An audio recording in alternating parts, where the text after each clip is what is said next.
tener a Emilio Tuñón aquí, como es él, porque, entre otras cosas, cuando hablamos de organizar este acto juntos, nos pareció que como ganador del premio Mies van der Rohe era el protagonista que tocaba, digamos, en este acto de hoy. Gracias a todos por haber venido y cuéntanos. Gracias, Ana. Bueno, para los que no lo sabéis, el pabellón, que siempre hay esta cuestión del tipo topos y la tónica, en cuanto a tipos, ¿no? ¿Qué uso es previsible? Lo de hoy, el uso que corresponde es el de trabajar. Hemos venido hoy espero que os parezca bien, a trabajar. El juego de este tipo de comunicación y de este formato, que llamamos a propósito de, es un juego, digamos, como de construcción de una especie de triángulo. ¿Os acordáis aquí de 3 puntos de cine en un plano, no? Pues para, bueno, intentar saber de qué va, en este caso, un profesional, es muy interesante saber cómo esta persona habla por sí misma. Eso cuando hacemos publicaciones en Scalae lo llamamos así, por sí mismo, cuando bueno, uno cuenta sus cosas, ¿no? Pero claro, también hay una situación en la que uno puede hablar de los demás. En ese caso uno pregunta, es otra manera, es un segundo punto. Y hay un tercer caso en que los demás le preguntan a uno. En estas 3 situaciones lo que uno dice por sí mismo, lo que uno dice de los demás y lo que los demás dicen de uno es esa construcción completa de un perfil, de una persona. Hoy lo que construimos es lo que los demás dicen, en este caso de Emilio, pero además con Emilio respondón, porque lo va a contestar. Y bueno, tú me dices esto, yo te contesto, ¿no? Bien, entonces como es denso y tenemos que ir como ágiles, ¿no? Emilio, arrancamos ya directamente en esta lógica de preguntas y respuestas. Y bueno, la primera, no podía ser de otra manera, la primera cuestión, el primer comentario, ¿os imagináis que lo puedo hacer en esta casa donde estamos? Pues la anfitriona, empieza Ana, con la primera comentario, pregunta para Emilio. El estudio Mansilla Tuñón fue galardonado con el premio Mies en 2007 por el MUSAC en León.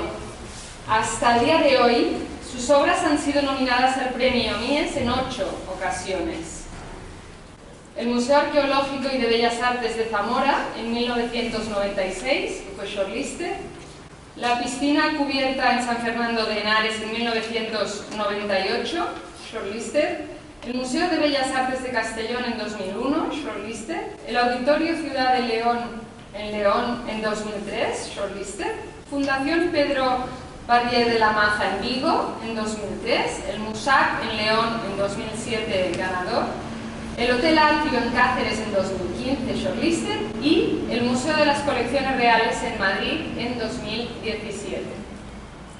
Aprovecho la ocasión para detenerme en las deliberaciones del jurado del Premio Mies 2017, en las que estuve presente como secretaria del jurado y en las que el presidente del jurado, Stephen Bates, junto a Gonzalo Virne, buen conocedor del proyecto de las colecciones reales y buen amigo de Scalae también, lo destacaron como un zócalo magnífico que magistralmente apaciguaba y empoderaba el paisaje urbano.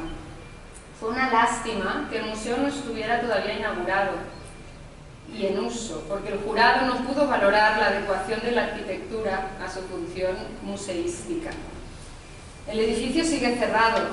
Parece que abrirá sus puertas en 2020, lo último que he leído. La buena noticia, si no me equivoco, es que Emilio está involucrado en el diseño museográfico también. O eso he leído. Mi primera cuestión tiene que ver precisamente con el tiempo de la arquitectura.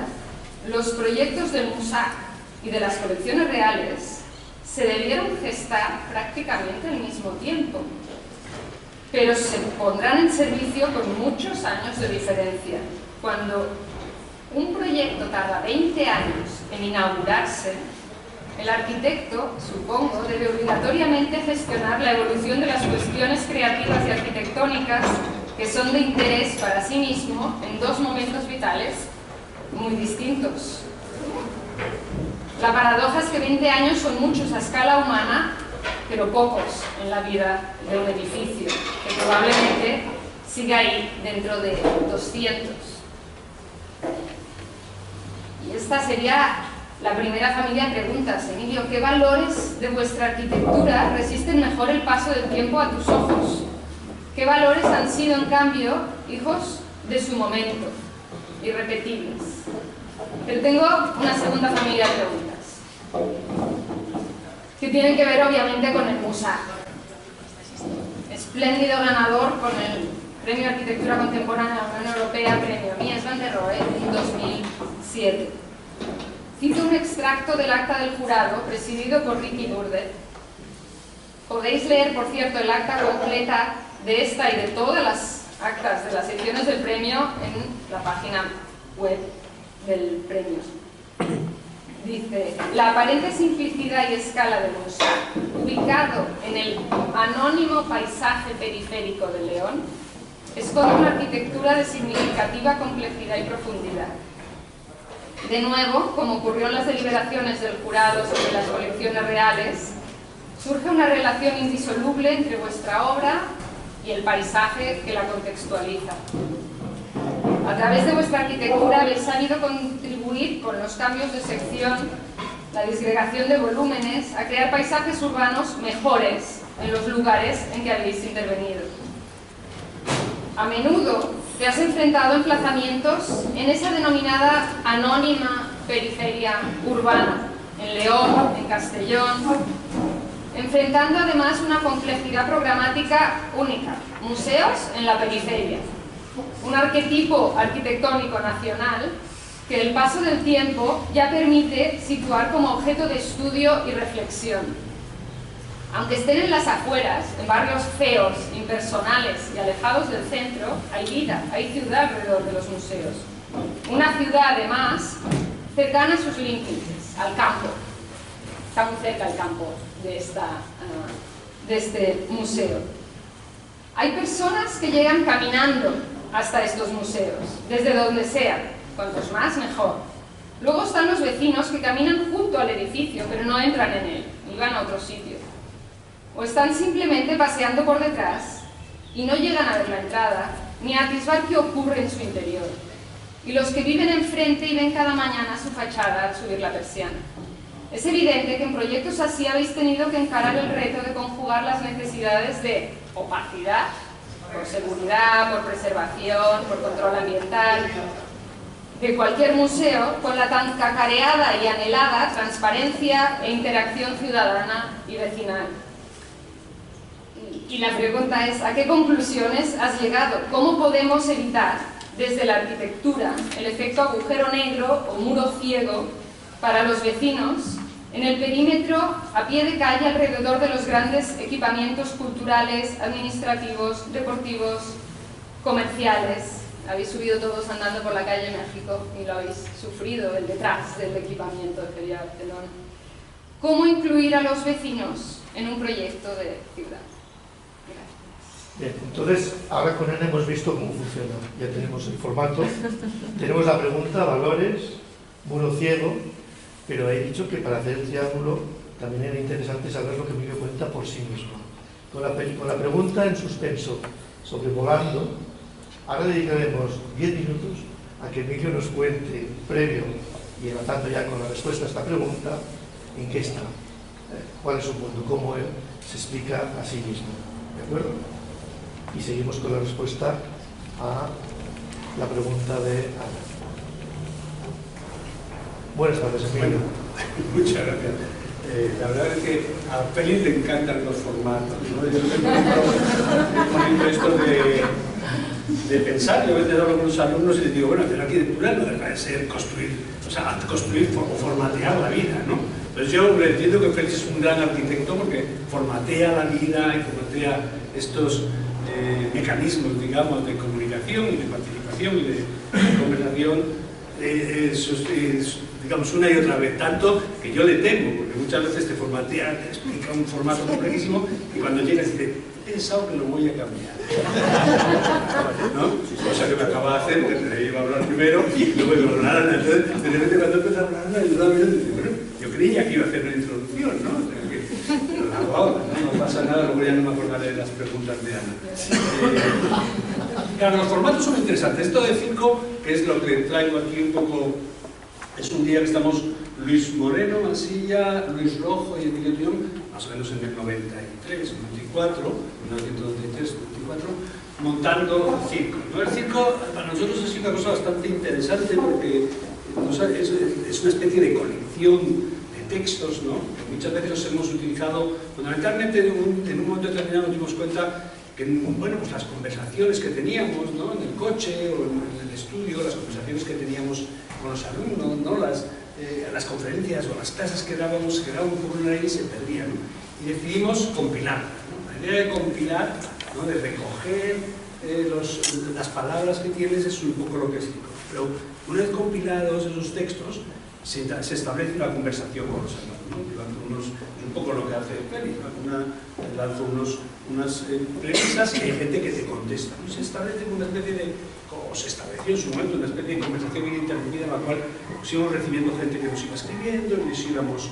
Entonces hay esa idea también del formato, ¿no? O sea, el circo, siempre lo hemos dicho, que es en el fondo un pre-chat, ¿no? Es que cuando no había todavía el 93, no había la tecnología de internet, pero siempre tratamos de hacer esa especie de conversación ininterrumpida a través de esta pequeña publicación, en la cual era muy importante el formato, como bien dice Félix, o como muy bien hace Félix en todos sus eventos, ¿no? El formato de cada pieza, en el fondo, una forma de arquitecturalizar un contenido muy elemental que se podía, como siempre decimos, casi usar y tirar, no se podía leer y tirar. Pasamos.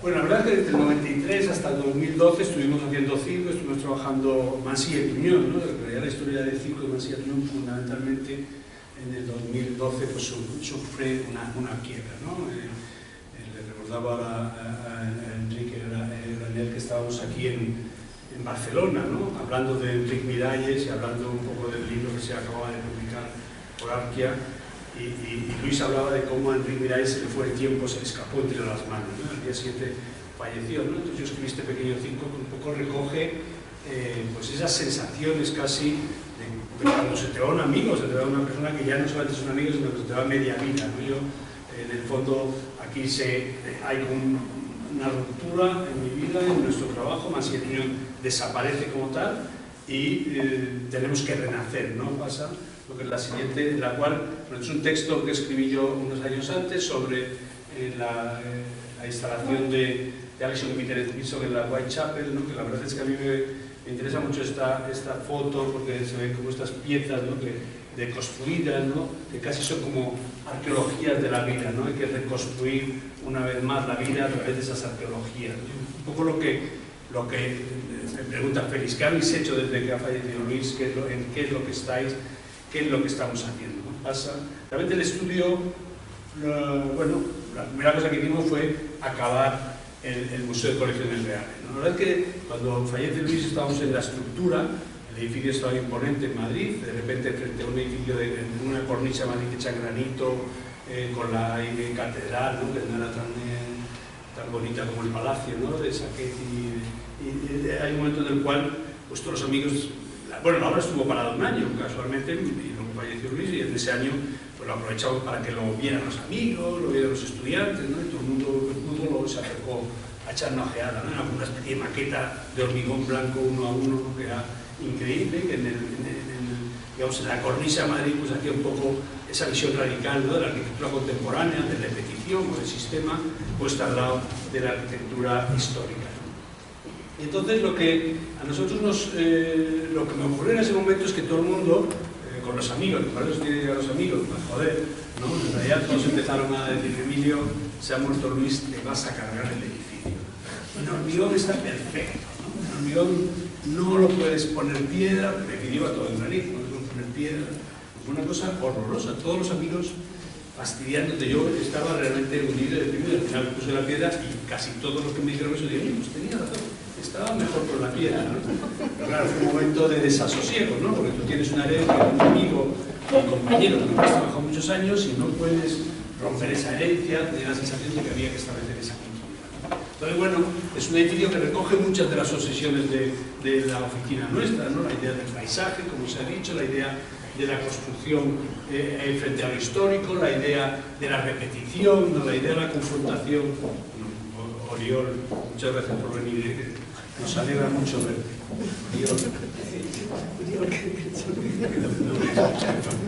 Bueno, la verdad que son un lujazo tener aquí a Oriol. Muchas gracias. Hasta pagó. Bueno, está plena, está lleno de avión esta sala. Vamos a la siguiente. Bueno, entonces, claro, tuvimos que, al final decidimos que en realidad había que reducir el estudio, entonces decidimos que había un estudio pequeño, había que hacer obras pequeñas, había que dedicarse a lo doméstico. Es un poco en lo que hemos estado últimamente. Le preguntaba a Félix y es lo que tengo que decir. Estamos haciendo algunas casitas, ¿no? Yo creo que el texto que ha puesto Xavier bonito, que habla de la casa 3x3, estaba de una casa 3x3, una casa 2x2, una casa 1x1, ¿no? Ya te he cogido esa frase que no lo había hilado, pero de repente me he dado cuenta que tengo una familia de 3 cosas que van a formar una... Siempre es la cosa de la familia, ¿no? Las series siempre explican mejor, ¿no? Por lo tanto, en el fondo pues escribes un artículo defendiendo que construir pequeño es lo bonito y que las infraestructuras, pues ya, que era lo que me interesaba antes, pues ahora hay que reflexionar. Yo creo que la vida es así, ¿no? O sea, que uno se iba a un palo y entonces dices, pues ¿dónde me recoloco? Y te recolocas en otro sitio, no pasa por favor. Pero en el fondo no dejamos de mantener los 6 paisajes que habíamos descrito en el Musac, ¿no? La idea de la construcción de un paisaje personal, la idea de un paisaje que establecía una relación intelectual con la obra, que hablaba de lo geométrico, lo material, que hablaba de la relación con la historia, y lo social, conectado también con el artículo, lo artístico y lo natural, ¿no? Los 6 paisajes un poco que han catalizado prácticamente toda la obra de Manzilla y Tuñón. La seguimos manteniendo este diagrama dentro del estudio como el esquema de trabajo fundamental donde se despliegan los paisajes que nos gustaría desarrollar en la arquitectura gráfica. ¿Pasa? También me sigo dedicado a la docencia, quizás con más intensidad, como hablábamos hoy a la comida, porque me he dicho Félix que no diga como hablábamos hoy a la comida, lo he dicho, hemos comido juntos y hablamos a la comida, que en realidad, claro, hay un momento en la vida que tienes que dar clase fuera, ¿no? Los profesores jóvenes no saben, tienes que irte a Harvard, a Princeton, a Columbia, a cualquier sitio, a Italia, a Lausana, donde puedas, porque alejarse un poco de tu país y mirar cómo se hacen las cosas siempre es bueno. Antes unas cuantas veces, en un momento en el cual decidimos instalarnos en Madrid, sobre todo con el fallecimiento de Luis, he de decir que yo llevaba 6 tesis doctorales y él llevaba otras 6, claro, de repente me encontré con 12 tesis doctorales. No os quiero decir lo que significa eso, o sea, es un infierno. Entonces me he dedicado un poco más a la escuela, me he dedicado a repensar qué es enseñar, qué es aprender y qué es lo que hay que olvidarse, ¿no? Porque son cosas que estoy un poco ahora casi aprendiendo otra vez, como las letras, como aprendiendo a hablar, ¿no? Eso es bastante bueno. Por último, bueno, la verdad es que yo tengo que agradecer al pabellón y a Ana que nos haya invitado a estar aquí, a todas las empresas, Cosentino, a ver si lo digo todo, Tricursa, Goethe, LAMP, y no sé, alguna más, ¿no? Reinaers, te falta. Reinaers, casi se hacías pleno. Que no era capaz de entenderlo todo. Se lo agradezco a todos, agradezco a Félix que me invite, pero en este momento, la verdad que yo lo que preferiría es no tener que hacer esto, ¿no? ¿Cómo puede ser que, ¿no? Esta situación, este pabellón tan bonito, en esta situación tan incómoda que nos encontramos, poner aquí una silla para que yo me siente encima, me voy a sentar ahí porque no me veo hablando con vosotros así como en un plan un poco así. Vamos, yo diría que prefería no hacerlo, pero como hay 10 preguntas escritas, agradezco también mucho a todos los que los han escrito. La verdad es que aprecio todos sus comentarios. El primero, el de Ana, que procedo a comentarlo si soy capaz, ¿no? O sea, si soy capaz de recordarlo. Efectivamente, son estas cosas paradójicas de la vida, pero el Musac y el Museo de Cantabria, que son 2 proyectos que, digamos, que nosotros hablamos que son como el siglo, cuando pasa el siglo XXI, ¿no? Que de repente tienes esa sensación de cambiar, ¿no? Que tienes que, es un siglo nuevo, todo tiene que ser diferente.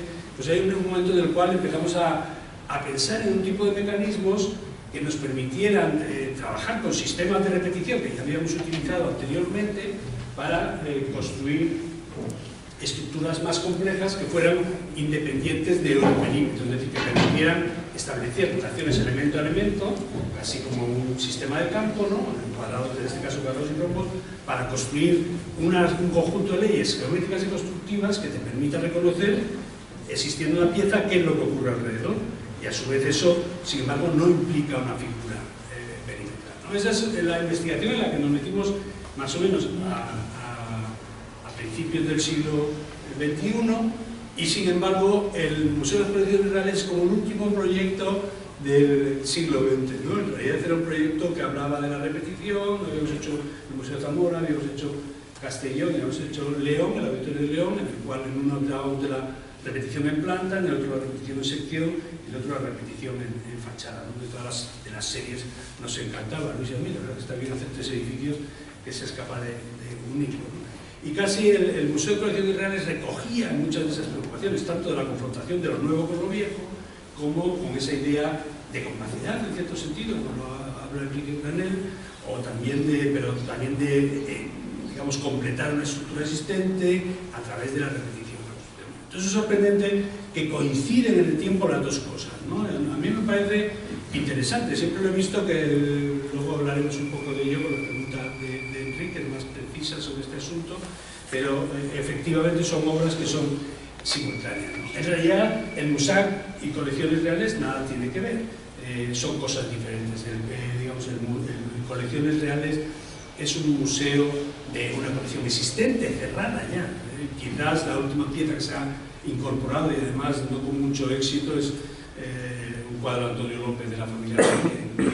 Muchos tenemos bastantes dudas sobre su necesidad de ser expuesto, ¿no? O sea, que en realidad es una colección cerrada, histórica, que pertenece a ese mundo de los museos, de lo cerrado, de lo completo, ¿no?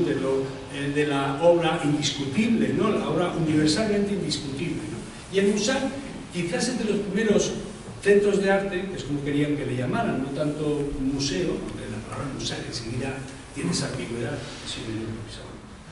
El MUSAC era el primero que tenía esta condición de tratar de cambiar el museo por el centro de arte, haciendo lo que era antes cerrado, haciéndolo abierto, lo que antes era una verdad indiscutible, haciendo, digamos, poniendo por encima diferentes identidades, ¿no? Donde se hablaba de temas históricos, aquí se habla de temas sociales, de temas que tienen que ver con la gente, de temas que tienen que ver con los problemas de género, con los problemas del feminismo, con la política, etc., ¿no? Yo creo que ahí hay un salto cualitativo, y he de decir que el MUSAC, sin embargo, estaba hecho.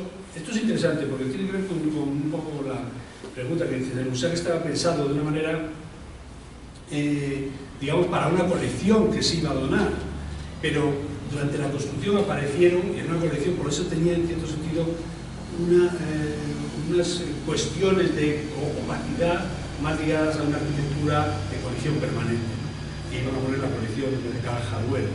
Pero gracias a Dios nombraron a un curator nuevo, una persona admirable que se llamaba Rafael Doctor, el cual, bueno, ya cuando nos dieron el MIES, nosotros lo dijimos expresamente, que el MIES se le daba el edificio, pero también a una gestión cultural de una persona como Rafael Doctor y su equipo. Rafael Doctor ha sido una persona que tiene una vida, digamos, activa, muy corta. Ahora se ha vuelto un radical vegetariano y ya vive en otro mundo, ¿no? Pero durante ese momento fue un visionario que en realidad empezó a poner en duda las obras indiscutibles y poner, sin embargo, en juego obras de artistas muy jóvenes, muy poco valorados en aquel momento, que algunos han sido un éxito tremendo, pero bueno, se han quedado en el camino, como ocurre con el arte. Entonces, bueno, ahí sale la primera cuestión. La segunda cuestión es cuáles son los invariantes, ¿no? Los invariantes que yo mantendría todavía en mi arquitectura, ¿no? En realidad, a nosotros siempre nos gustó esta sucesión de conceptos que habíamos manejado durante la obra, que es la idea de la repetición, ¿no? Y el azar, ¿no? La idea de la repetición y el azar, que eso genera la idea de los sistemas, ¿no? Y los sistemas y la expresión, ¿no? Sistemas expresivos, ¿no? Y a partir de ahí también estaríamos interesados en el juego de abstracción y figuración, ¿no? Los temas más ligados a la relación entre lo nuevo y lo viejo, ¿no? Entonces, todo ese entorno de trabajo que siempre estamos circulando sobre él, ¿no? Que alguien decía, ¿de qué vas a hablar? Digo, pues de lo único, porque yo solamente sé hablar de una cosa, con un relato ya me da para toda la vida, ¿no? No pienso contar mucho más, ¿no? En realidad eso es lo que mantiene, ¿no? Lo que es un invariante que tenemos, que es interesante. ¿Cuáles son los invariantes, los variantes que en realidad se han perdido? Pues en realidad ya no me acuerdo de ellos, ¿no? Son tan intrascendentes que en realidad el tiempo los borra, ¿no? Yo creo que eso es quizás lo más importante, ¿no? Yo creo que pensar que hay que mantener unos principios, unos valores, unos intereses y hablar un poco de esta otra cuestión que es aquello que se te olvida, ¿no? Lo que se olvida pues está muy bien. Respecto al museo abierto, aunque habla un poco con esto de Rafael Doctor, yo creo que es importante hablar de una persona como Boris Groys, ¿no? Cuando habla de lo nuevo, cuando habla de digamos, de los archivos de la economía cultural, ¿no? En realidad, hablar de que en realidad todo está cambiando, el mundo ya se ha abierto a nuevas interpretaciones de la realidad, a nuevos valores y quizás, digamos, las puertas se tienen que abrir, casi, los museos tienen que abrir casi la caja negra, ¿no? Como descajanegrizar, como diría Bruno Latour, ¿no? Toda la cultura relacionada con el museo. Yo creo que es una asignatura pendiente que todavía tenemos que trabajar. ¿Cómo se hace eso en arquitectura? Pues bueno, muchas veces con participación, digamos, ciudadana y otras veces pues con más ingenio por parte de los arquitectos. Claro, en esta construcción de geometrías tenemos a alguien que le puso la H a la arquitectura con sus amigos, que es Xavi Ros, ¿no? Y que tiene preparada una pregunta que de alguna manera enlaza con lo que estábamos hablando ya, ¿no? Vamos a ello, Xavi. Pues suelto. Sistemas y alegría. ¿Podría Saint Dioiza construir su arquitectura solo con paredes rectas? ¿Y de la Sota, la suya solo con paredes curvas o oblicuos? Don Javier y don Alejandro no lo sé, pero Emilio Tuñón y Luis Moreno Mansilla sí. Episodio 1. Una lata aplastada previamente cortada y llena con mucha gente feliz. Hojas rojas, rojo pañuelico en una cubierta sin fin. Un Morantia en Madrid, o era de Chirico. Camarero, una cerveza. Museo. UMESU, UMESU, en catalán, uno más uno. Girasoles atornasolados de colores X, usted está aquí. Una fachada cambiante de infinitos Le Corbusiers, con uno basta. O con la mirada más masculina de Mario. Una baraja de cartas, perdón, de edificios. 13 triangulillos rojos, 13 picos y unos inolvidables alambres soldados. Un podium para una catedral o cómo continuar un palacio en el siglo XX. La casa de 3x3 es la que todos queríamos hacer, etcétera, etcétera, seguro. Episodio 2. Allá por el 2000, los proyectos, concursos de Tuñón y Mansilla nos hipnotizaban. La mezcla perfecta del Seny y la Rauxa. Apariencia sobria, casi lacónica, axonometrías explotadas con la eterna sensación de que algo se te escapaba, pocas líneas, las justas, y sin previo aviso patapam. Golpe de efecto. Una geometría ordenada siempre, pero para nada arcaica, entonces no. Que pierde el equilibrio, o lo encuentra, con alguna referencia casi infantil como el mejor dibujo de Miró, y por fin colores, solo intensos. Y a veces detrás de árboles extrañamente quemados, por ausencia de hojas y por el color negro. Y Josep Boix paseando, por casi todas partes, Josep Boix. Sistemas, siempre sistemas, y fiesta, y alegría, y optimismo. Episodio 3. Allá por el 2006 entramos, yo y mis socios, en el Museo de Zamora, punto y aparte. Lo encontramos por su cubierta, accedimos a él sin ruido, física o literalmente, y dentro descubrimos una lección de espacio construido integral. Los muros de hormigón blanco, los bancos, ¿qué bancos? De madera, mucha madera, los espacios y los dobles espacios y alguna rampa, y la luz. A Boix creo que no lo vimos. Un par de días después estuvimos en el Musac, donde la mítica vibrante sinfonía de colores de la plaza de acceso parecía querer redimir un poco los pecados de bunkerización urbana de un edificio, un museo excepcional en su interior. Interior que creíamos previamente haber interiorizado. Un montón de horas vertidas, ciencia y ocio a partes iguales, o desiguales, observando y pensando al mirar los dibujos del edificio, todos ellos, las axonometrías que me estaré perdiendo, la planta en mayúsculas, etc. Y aquel día no nos acordamos de eso. Y Y último, que es una pregunta. Sistema, juego, arte, construcción y fiesta. Con estas 5 palabras sintetizaría las arquitecturas de Emilio Tuñón y Luis Moreno Mansilla. Y me gustaría que nos contaras, Emilio, un poco de ellas y de sus relaciones y de sus procesos. Y otra pregunta. Y sobre la obra más reciente, ¿añadirías alguna palabra más o eliminarías alguna de las 5? Gracias. Bueno, muchas gracias, Xavier. La verdad es que para nosotros, la verdad es que expresamente porque para nosotros arquitectos ahora mismo son los arquitectos que más nos interesan en nuestra oficina. No sé, aquí presentes, o sea que realmente estamos muy interesados en su trabajo y por lo tanto sus palabras nos llenan de ilusión, ¿no? A ver si soy capaz de recordarme todo. Bueno, lo de la perfecta mezcla de Sen y Rausa, digamos, viniendo de Xavier, la verdad es que me da mucha alegría. O sea, para que en Cataluña que digan que tus proyectos tienen estas condiciones de Sen y Rausa, que yo pienso que lo tienen los vuestros ahora, ¿no? Porque yo creo que esa cosa pasamos rápidamente las palabras para cuando tengamos que hablar de vosotros. Los 5 conceptos, ¿no? El del sistema, ¿no? El del sistema lo he hablado un poquito, que tiene que ver con un proceso que se produce en este cambio de siglo, ¿no? Que decía antes, ¿no? El sistema para nosotros tiene que ver con la optimización, ¿no? En el fondo viene la repetición, ¿no? Pero también tiene de cierta devoción de una arquitectura de los años 60, del Tintin, ¿no?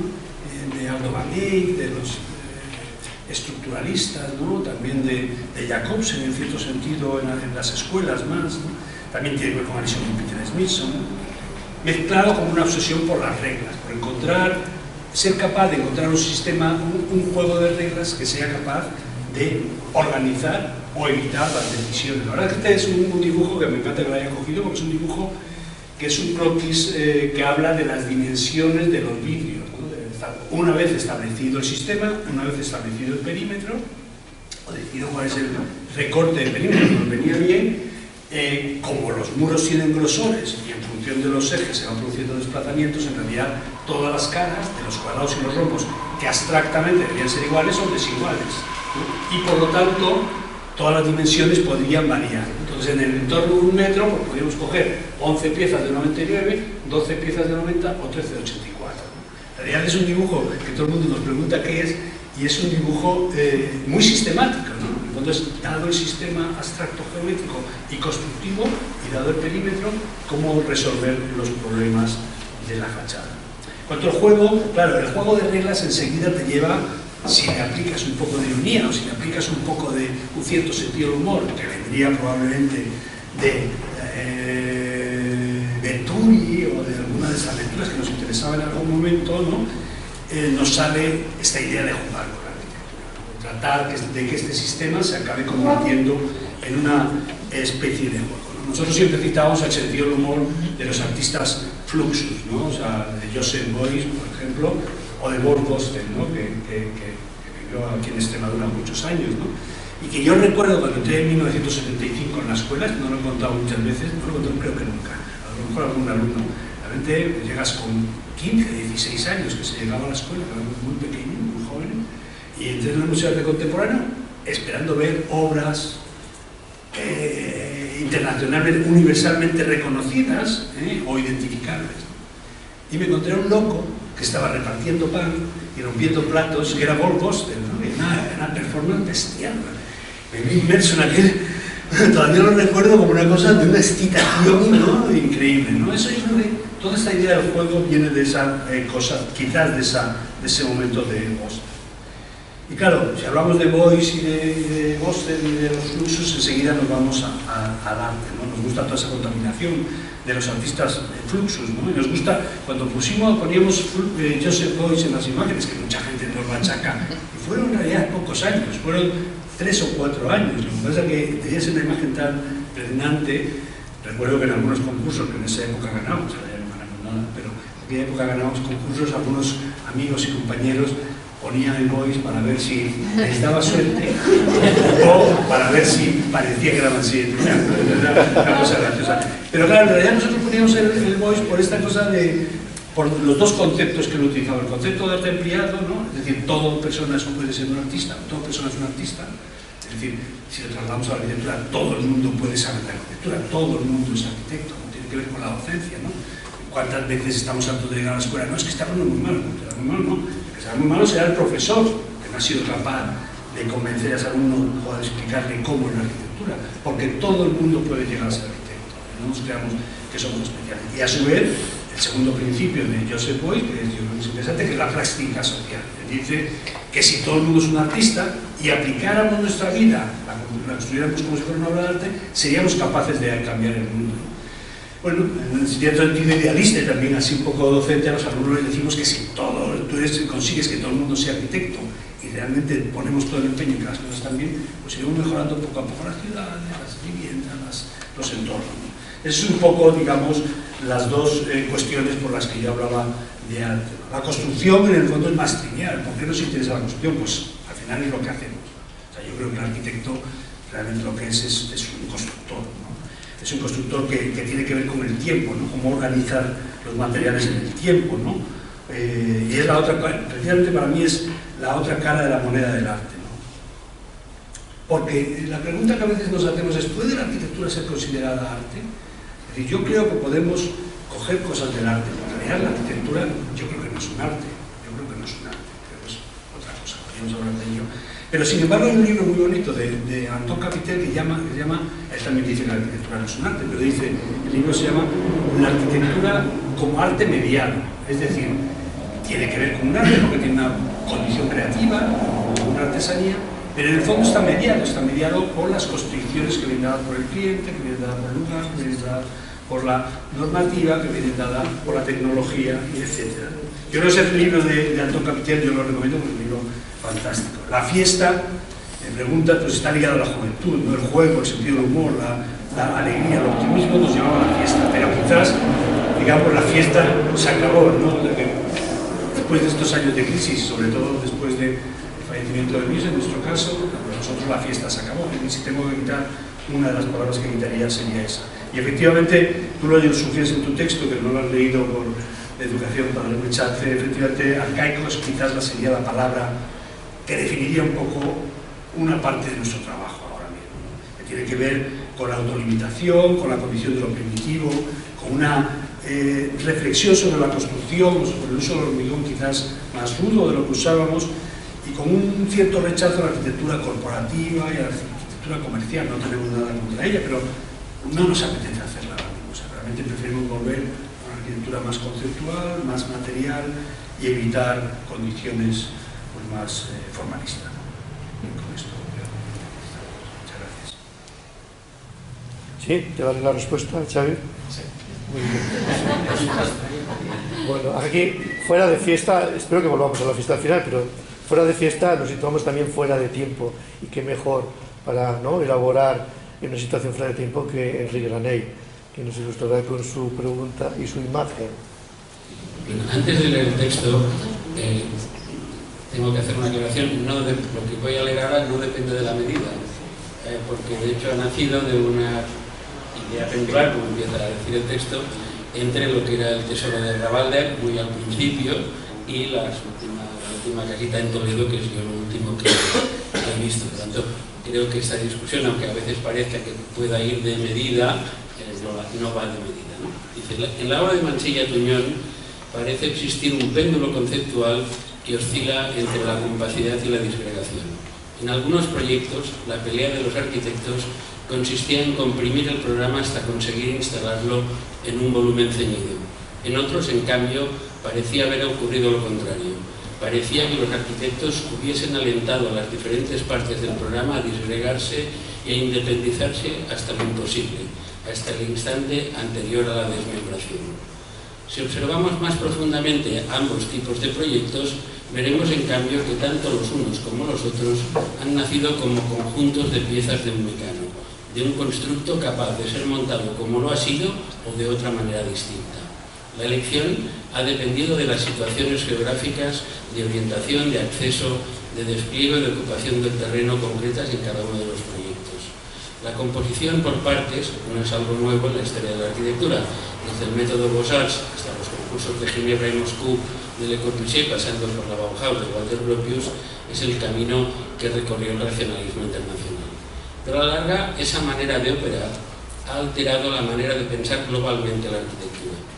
Si en un principio el método de disgregación buscaba la eficacia tanto estructural como espacial, hoy nos enfrentamos a organismos complejos en los que las diferentes células adquieren, a pesar de su similitud formal, vida propia. El edificio se compone hoy como un mosaico de pequeñas arquitecturas en miniatura que acaban componiendo una arquitectura de mayor escala. Eso les permite a esos proyectos ser pensados desde situaciones formales muy distintas en las que la estructura puede convertirse en la piel y la fenestración en un sistema de fisuras que expliquen la espacialidad de los pequeños volúmenes en los que se producen y que se relacionen a su vez con otras fisuras de las células contiguas, trenzando con ello unos sistemas de líneas que quieren convertirse en las raíces que fijen el edificio a su lugar concreto. Ese ir y venir del péndulo no produce, como la física teórica nos quiere hacer creer, repeticiones. Cada vez que el péndulo regresa a la posición inicial, el tiempo ya no es el mismo y por lo tanto el péndulo es en realidad una espiral de tiempo y para la arquitectura una espiral de experiencia. Pregunta: ¿dónde estará la arquitectura de Emilio Tuñón cuando el péndulo reinicie de nuevo su fatídico movimiento? Bueno, muchas gracias, Enrique. La verdad es que he tirado un buen rato estos 2 días leyendo. Entonces, bueno, la verdad es que lo que más me ayudó es la imagen, es difícil, pero te la agradezco. La más es esta imagen de este pintor italiano, ¿no? Antiguo, Anónimo, no sé muy bien quién es, ¿no? Pero en realidad es la historia de Teseo, Ariadna y el Minotauro, ¿no? En realidad es una historia, o sea, es una pintura antigua italiana en la que típicamente, en aquel momento, se superponen varias historias, ¿no? Hay una, en el momento en el que llega esta carabela, cuando se encuentra Teseo a Creta, ¿no? Llega Teseo a Creta y aquí está Ariadna, que le está dando el hilo, ¿no? De Ariadna. Creta aparece como un conjunto de piezas más prismáticas, más compactas, ¿no? Palacios italianos, ¿no? Teseo va al encuentro del Minotauro, que aquí se ve el Minotauro antes matando y jodiendo a todos los cretenses, ¿no? Allá atrás, ¿no? Y al final el Minotauro, que está en el laberinto, él entra y gracias al hilo de Ariadna, ¿no? Pues consigue matarlo y volver a salir con vida. La verdad es que lo que es bonito de esta historia, bueno, aquí es bastante intencionada, la imagen y bastante impresionante, ¿no? Porque por una parte están las diferentes historias, ¿no? Cuando hablaba antes de que el Musac y el Museo de Cantabria y los sistemas expresivos que nos interesaban a nosotros coincidía con otros temas más de compacidad, en realidad es lo que ocurre aquí. Hay superposición de escenas que ocurren a la vez, ¿no? Es un poco lo que me parece que ocurre en la arquitectura de casi todas las oficinas. Hay como, siempre hay varios temas en los que uno está preocupado, no muchos, no puede uno estar cambiando todo el rato, pero hay otros temas que tienen relaciones y que permiten situaciones diferentes, ante situaciones urbanas, digamos, la composición por elementos pero compacta permite resolver los problemas de confrontación con lo existente, mientras que, digamos, disgregado del laberinto en un entorno más natural, o más alejado de la ciudad, permite. En el fondo, analizando las obras que hemos hecho, es decir, que la mayoría de las obras que hemos hecho pertenecen al género de lo compacto, aunque muchas veces se tratan de temas del límite urbano, se aproxima más a aquel mundo, excepto el Musac, que es el único que hemos llegado a construir así. Sin embargo, hay otra serie de proyectos, el Museo de Cantabria, la cúpula del vino, la cúpula de la energía, el Museo de Afganistán, etc. Hay otra serie de experimentos que nunca llegan a materializarse, excepto en el Musac, ¿no? Que es el que sí que llega a tener esa condición. Luego, en el fondo del cuadro, la trampa de Enrique es que en el fondo me da un cuadro que ya tiene la respuesta, ¿no? De la pregunta, que en el fondo, o de la primera pregunta, ¿no? En el fondo, ¿cuáles son las razones por las que una es necesario el sistema disgregado de carácter compacto? Pues muchas veces, como has dicho tú, o por cuestiones de relato o por cuestiones de lugar, ¿no? Son las dos razones por las que ocurre esto. A mí me parece interesante también esta idea, ¿no? A mí me interesa mucho la obra de un pintor, como todos conocéis, un artista que se llama Gerard Richter, ¿no? Creo que, según dicen mis amigos que están en el mundo del arte, es el artista más valorado del mundo, ¿no? Y en realidad lo que es muy bonito, bueno, hay ahora una película sobre él, que se llama La sombra del pasado, ¿no? La sombra del pasado, que en realidad hace una mala traducción, como hacemos aquí siempre en este país, ¿no? De que, bueno, se llama, la traducción sería Obra sin autor, que es mucho más dura, ¿no? Mucho más bestial, ¿no? Que es de Florian Donnersmarck, que es el mismo que hizo La vida de los otros, ¿no? Yo os recomiendo una película de 3 horas, dura, pero cuenta un poco la vida de Richter, que no, sí, llamarle Richter, pero es Richter. Bueno, en realidad cuenta cómo empieza en la época del grupo, digamos, del comunismo, ¿no? En la época de la Alemania federal, ¿no? Y cómo en realidad luego entra en contacto con Düsseldorf, entra en contacto con Boyce también, y luego la obra que hace, ¿no? Y habla de esos diferentes momentos. Entonces es muy bonito ver su obra, porque en realidad en la obra le ocurre lo mismo que esto, que hay temas figurativos y temas abstractos, temas dentro de la abstracción, hay temas de líneas, o sea, abstractos geométricos, y hay temas más expresivos dentro de la fotografía. Hay fotografía pura, fotografía desvanecida y fotografía tratada y pintada después, como son las marinas, que son, digamos, el único artista contemporáneo que es capaz de hacer unas marinas que lloren delante de ella, ¿no? Entonces es bonito esa superposición, ¿no? de las cosas, ¿no? Superposición de los distintos temas, ¿no? A mí me parece que es muy bonito, y en ese sentido, digamos, es a lo que más nos gustaría parecer, es decir, a un arquitecto que tiene temas y que pueden ser aplicados de diferentes maneras. En realidad no sé, contestando a la siguiente pregunta, yo no sé qué pasará cuando el péndulo del tiempo reinicie su fatídico movimiento, ¿no? O sea, no lo sé. O sea, a mí me gusta pensar, me gusta ver esta cosa que dice Richter con una cierta, dice, el arte esencialmente está siempre relacionado con la necesidad, la duda y la impotencia, ¿no? Ahora pensar un momento en la arquitectura, necesidad, duda y impotencia. Esa es en realidad la actividad del arquitecto, ¿no? Nuestra arquitectura, nuestra oficina, sin duda responde a la necesidad, ¿no? Como, digamos, en ese sentido del arte, la arquitectura como arte medial, ¿no? La duda, ¿no? Esa duda entre la capacidad de la instalación o el objeto y el sistema, la figuración de la situación. Y la impotencia muchas veces de no saber materializarlo, de no saber hacerlo, y en este caso sobre todo la impotencia de no ser capaz de responder.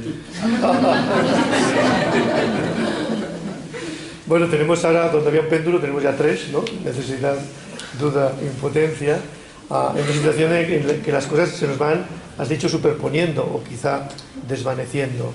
Los Ferrater tienen algo que preguntar y aparecen configurados en una de sus mejores versiones, que es Lucía, que te va a lanzar una pregunta. Bueno, Emilio, tienes que imaginarte a Carlos, aunque con una voz un poco más femenina. Él no ha podido estar aquí.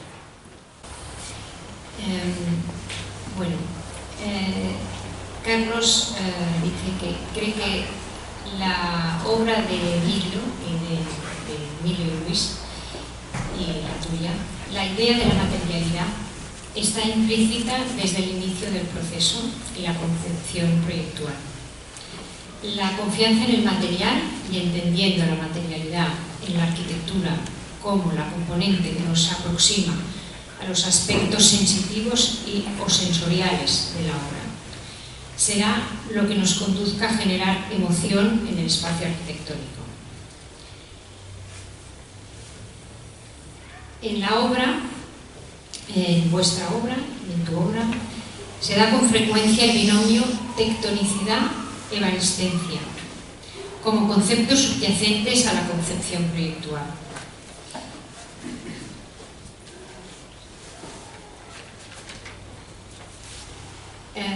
He elegido como modelo para ilustrar este comentario el Museo de Bellas Artes de Castellón,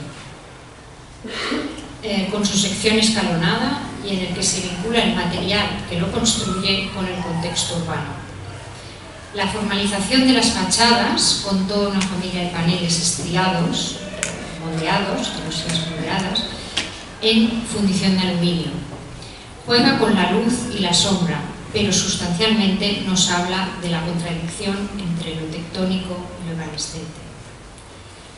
Emilio, si estás de acuerdo con este comentario, ¿cuándo, por qué y cómo se produce esta conjunción, contradicción en el proyecto de Castellón? Muchas gracias, Carlos. Muchas gracias, Lucía. De dar un abrazo a la casa. Bueno, yo creo que todos vivimos en la contradicción y en la paradoja, ¿no? Todo. La verdad es que lo que es más interesante es saber o ser capaz de entender o de aceptar qué tipo de contradicciones son las que somos capaces de convivir con ellas. Hasta dónde somos capaces de convivir con ciertas contradicciones. Evidentemente, todos nos gustaría ser coherentes, pero siempre existe una cierta contradicción y lo reconozco, ¿no? Entonces, claro, para nosotros lo tectónico, bueno, en este edificio, la verdad es un edificio que lo he visitado muchas veces con Carlos, que es un edificio pues, que tiene esta cosa de la diagonal, ¿no? El espacio diagonalizado, ¿no? de la igualdad y la diversidad.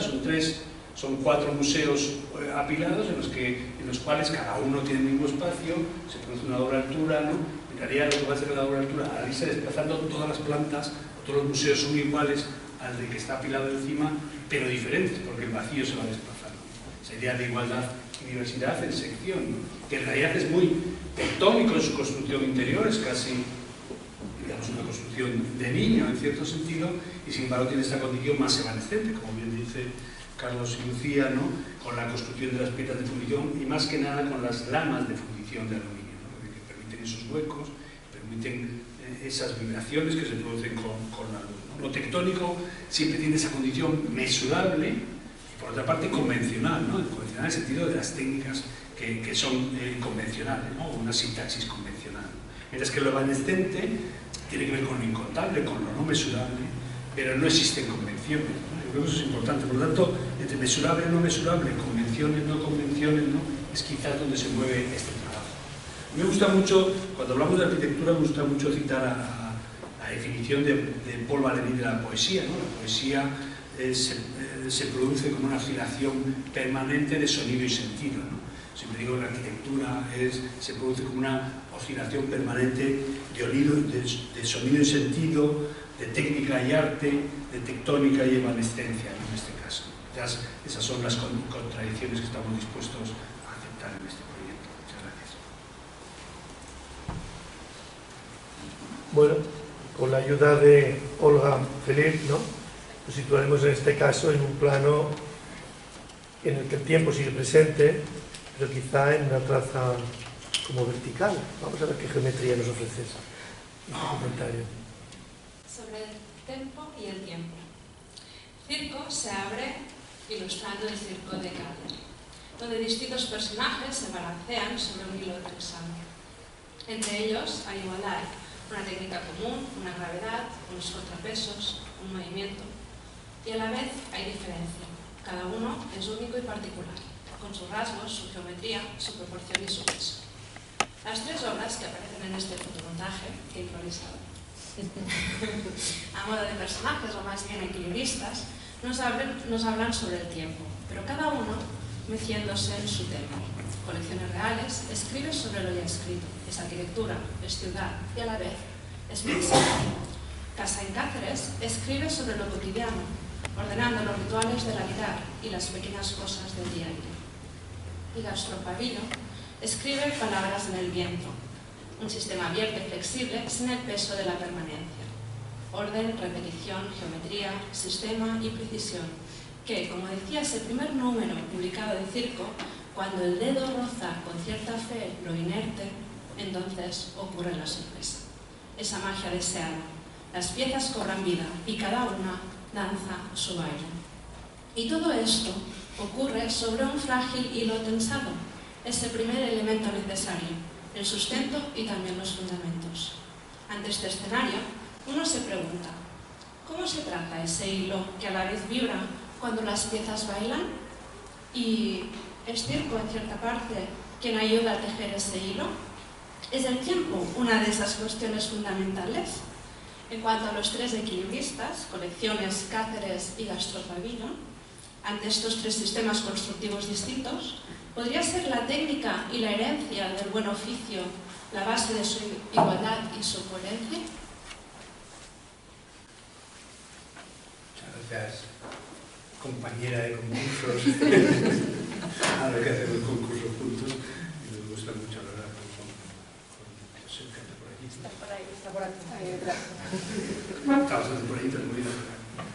Muchas gracias, Roma. La verdad que me da un poco de rubor oír todos estos comentarios. Pero bueno, es verdad, o sea, circo, de hecho, yo incluso las 5 o 6 diapositivas del principio, todas eran de circo, ¿no? En realidad, circo es el soporte, digamos, vamos a decir intelectual, por no hablar como un soporte, digamos, vital del trabajo docente y del trabajo práctico de nuestra oficina. En realidad, siempre ha sido, todo ha funcionado en torno al circo, ¿no? La verdad que este texto primero de Luis sobre el circo de Cáceres es muy bonito y además es una escritura tremendamente poética, que habla de ese equilibrio y de esa sensación un poco de cuando paseas los dedos por las cosas, ¿no? Como van cobrando vida. Está hablando de la docencia, está hablando de cuando le enseñas a un alumno a pasar la mano sobre su proyecto y que el proyecto empiece a tomar vida, ¿no? Un poco tomando a Calder como herramienta, ¿no? O sea que en realidad, y luego el circo tiene esta cosa que bien has dicho también de que tiene que ver con el tiempo, ¿no? En el fondo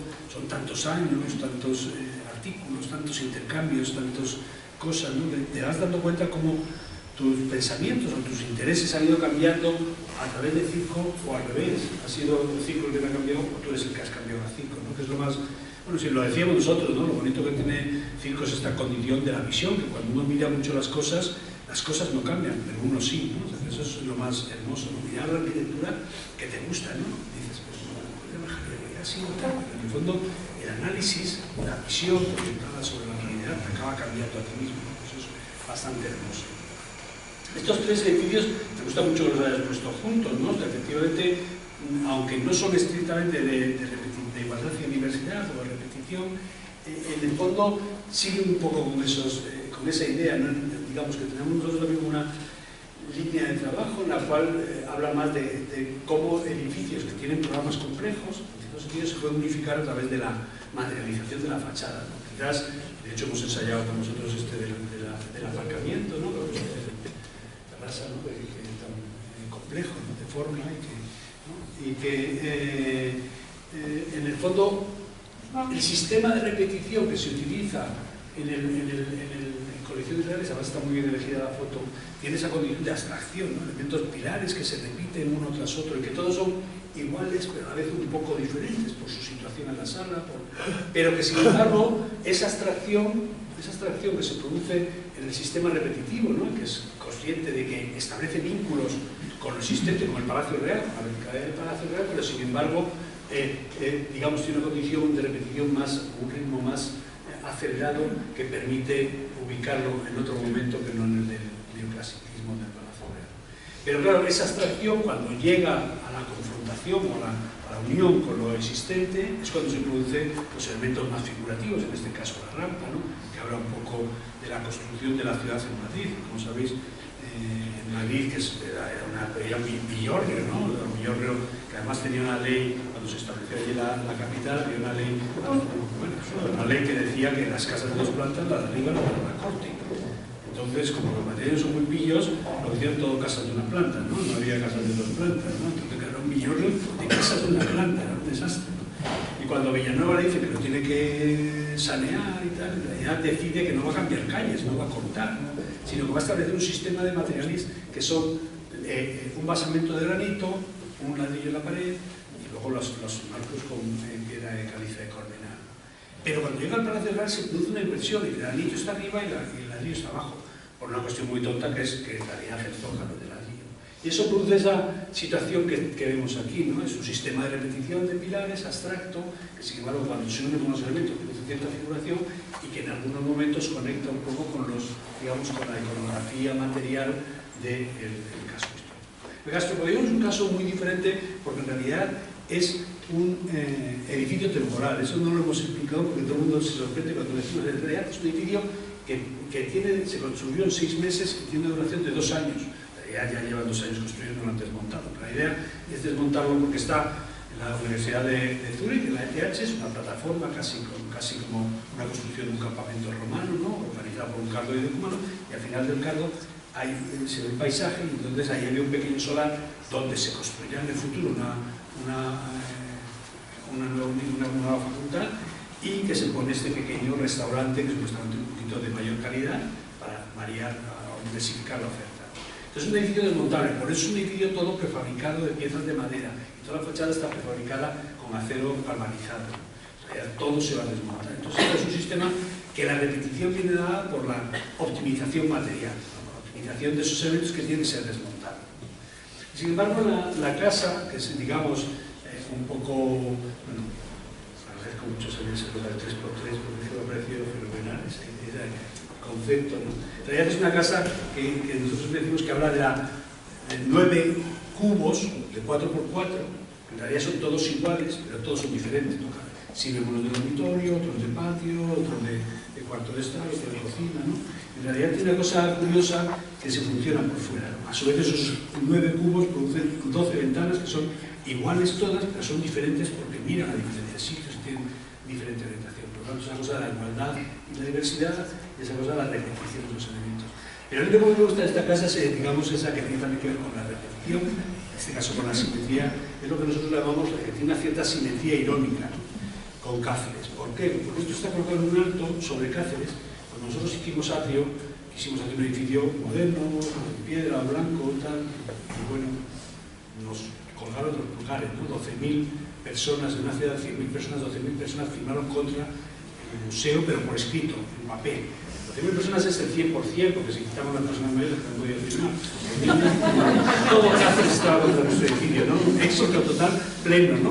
Y entonces, al final, pues, tuvimos que hablar con todo el mundo, las instituciones, las corporaciones, las asociaciones, y en el fondo todo lo que querían era el turrón, ¿no? El turrón es una gente de Gijona, de Cáceres, que es falso. Cáceres nunca fue así. Cáceres era blanco, era un pueblo blanco, jamás de piedra, con alguna tapia de mampostería, pero era un pueblo tendente a lo blanco, ¿no? En Extremadura. Pero después de la guerra, algunos de estos restauradores que todos conocemos, no voy a decir el nombre, pero hace poco conocí a su sobrino, uno de estos restauradores decidió que era muy bonito quitar el les y dejar la piedra, ¿no? Entonces es una cosa que roza el surrealismo. Llegar allí es absurdo, sabes que no es constructivo, que está mal, pero a ti te lo obligan a hacer, ¿no? Si tú haces algo allí, lo más importante es poner turrón, ¿no?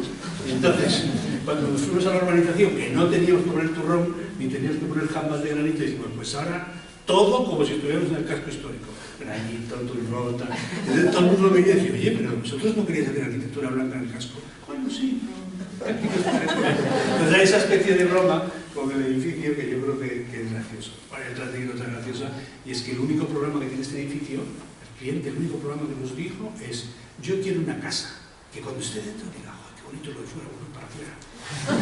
Y cuando esté fuera diga, ¡joder, qué bonita la casa! Ese era el problema. Imaginarse el cliente, ¿no? El personaje, ¿no? Pero realmente está absolutamente feliz, una cosa disparatada, ¿no? Viven curiosamente alrededor de la casa, circulan, como no tiene pasillo, echan de menos el pasillo y circulan alrededor. Muy bonitos. Bueno, os dais cuenta esta magia también del pabellón, que también funciona de esta manera, ¿no? Cuando estás dentro puedes querer ir fuera, cuando estás fuera, dentro, el día ha pegado un cambio, se acaba de iluminar el único espacio de la calle al que jamás podemos entrar, aquel que está prohibido, esta zona de allá. Bueno, recordaros dónde estamos, ¿no? Y aprovechar también ahora entonces que quizá hay una oportunidad de reclamar la fiesta, quizá nos la traiga Eugeni, lo intentamos. Eugeni Llanavar, pregunta. Claro, yo veo que el tema que hemos sacado es la repetición, con lo cual, y por los comentarios que has ido haciendo, entiendo que hemos acertado, pero a lo mejor es excesivamente repetitivo, ¿no? Porque lo que te pedimos es un comentario más en torno a la repetición. Luego, como que ya has salido del tema y has hablado bastante sobre este aspecto, a lo mejor puntualizo un poco más, pero leo la reflexión y luego vemos por dónde la enfocamos. Hace 26 años, en el número 1093 de Circo, Emilio escribía 4 comentarios en torno a la repetición. Era el subtítulo que estaba bajo el título El cuadrado de la cruz. El artículo empezaba con una cita de Demócrito extraída de la introducción de un ensayo del Premio Nobel de Fisiología y Medicina Jacques Monod, que decía: todo lo que existe en el universo es fruto del azar y la necesidad. A continuación, Emilio nos proponía un viaje a través del significado del arte según Reinhardt, la materialidad de los objetos de Donald Judd, los sueños y ciudades de Joseph Rickwell, la repetición del esquema de la ciudad romana, la racionalización de la estructura musical de Milton Babbitt y su puesto en la figura de John Cage, etcétera, etcétera, para acabar concluyendo con el siguiente párrafo. Y cito: y es que la pertinencia de los sistemas repetitivos, seriados a partir de ciertos invariantes supuestamente objetivos, no excluye la existencia de la realidad azarosa, cambiante, contingente, que todo proceso o sistema conlleva. En el 93, Emilio y Luis empezaban su andadura por el mundo del azar y la necesidad, y todavía faltaban años para hacer realidad proyectos como el Museo de Zamora, el Museo de Bellas Artes de Castellón, el MUSAC, el Ayuntamiento de Lalín, el Hotel Atrio en Cáceres, el Museo de las Colecciones Reales, o los más recientes, Castro Pabellón de la ETH o la Casa de Piedra en Cáceres. Proyectos todos ellos donde la repetición juega un papel central y donde además queda claro según la conversación que llevamos hasta el momento. Han pasado muchos años desde aquel número de Circo y el artículo, conociendo la obra de Emilio, adquiere hoy más significado. Y nos preguntamos si, tras todos estos proyectos, decisiones, estrategias, invariantes y realidades azarosas, añadirías ahora algún otro comentario que entonces no contemplaste. Has añadido varios, pero yo ahora a lo mejor...